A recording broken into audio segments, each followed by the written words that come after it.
start again. It's a rich thing.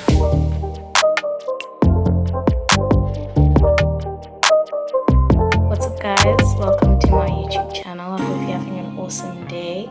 My name is Imi, aka the Diabetic Princess. I've never done this before, so I'm a bit nervous, so bear with me, please. I started this YouTube channel basically to tell my story, show that diabetic people don't have much of a different life other than having to inject themselves and stuff. But they have just as a normal life as anyone else, and it's quite dramatic sometimes. So I'll be sharing my dramatic stories, my teenage life stories. They are crazy. So I hope you stay tuned to like the video. Please like it down below and subscribe to the channel. I decided to tell my first story to be my diagnosis story. So how I was diagnosed with diabetes and how my journey went up to this point. I am 15 now, so it's been 6 years I've had diabetes. So it's been quite a journey, and I hope you guys enjoy my stories. And let's get into this video. So I was diagnosed in 2014. My whole life, they didn't know, the doctors, my family. I had eczema, which is a skin rash, and I had it all of my life until my late toddler life. And it wasn't until I was 7 where things started to show. I lost a tremendous amount of weight. I never wanted to eat, even though before I had an appetite and stuff, which started to show that the diabetes was starting to eat away at my weight and my fat. And I was really thirsty all the time, which everything that happened to me are symptoms of diabetes. I think I'll list them right over here, symptoms. I was thirsty. I didn't have an appetite. I lost a tremendous amount of weight. I didn't want to eat. I was just really not looking good. And I was fine. I was hyper. I was okay. Then in August of 2014, I attended a party, my sister's friend's party, and we did party things. We ate sweets, we ate cake, we ate snacks, we drank drinks and stuff.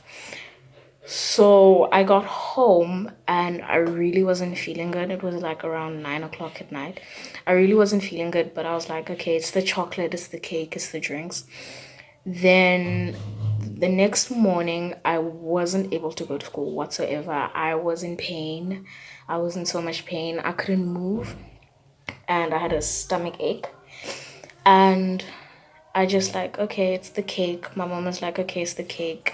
Okay, my mom's a black mom, so she's gonna be like, okay, drink this, get out of your system, and whatsoever. And she went to work, my siblings went to school, I stayed at home. And then around 10 o'clock, I just couldn't do it anymore. So the nanny at home called my mom and told her, okay, look, the child is really not doing well. Please take her to the doctor. We went to the doctor and he was like, okay, let's do some blood tests. Let's give her some medicine. So he did blood tests. Oh no, he didn't do the blood test. He said let's do a fasting blood, which is taking blood early in the morning before anything enters the system. So we did that. He gave us medicine for the stomach to ease the pain and stuff. The next morning, this is maybe on the 16th. The party was on this is on the 14th, the blood results coming back. The morning we took the blood, and in the afternoon the blood results came. The doctor said we should probably go to the office, which was when my mom started freaking out because she did not know what it could be, but we never expected it to be what it was. So the doctor calls us. We go to the doctor's office. He calls us into his office. He sits us down, and that's when he will break the news to us. And he broke the news that my sugar, my glucose read 14.2. If you know diabetics and if you know the science behind it, your sugar as a normal person shouldn't be anything above 7. So I was, wow, okay. And he said, you have diabetes. And being the 8-year-old self, I was just like, English, please. So he explained that in child language, he explained that I couldn't have sweets anymore, which is when it struck that, like, okay, this is gonna ruin my life. But yeah, he said I'd have to be admitted to hospital and so that they could do further tests. So I went to school the next day, and no one knew other than like my close family and stuff. No one knew. I went to school, and I was supposed to go to the hospital later on that afternoon. So I was going to be fresh from school and straight to the hospital. And that was very scary because I'd never been to a hospital before that. I was a very healthy child. Other than the eczema, I had nothing wrong with me. I never got sick. So it was very traumatic, I must say.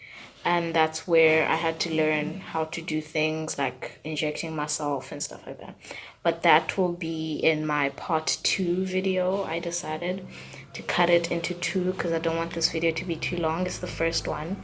So I hope you guys stay tuned for the part 2. Thanks for watching this video. Bye.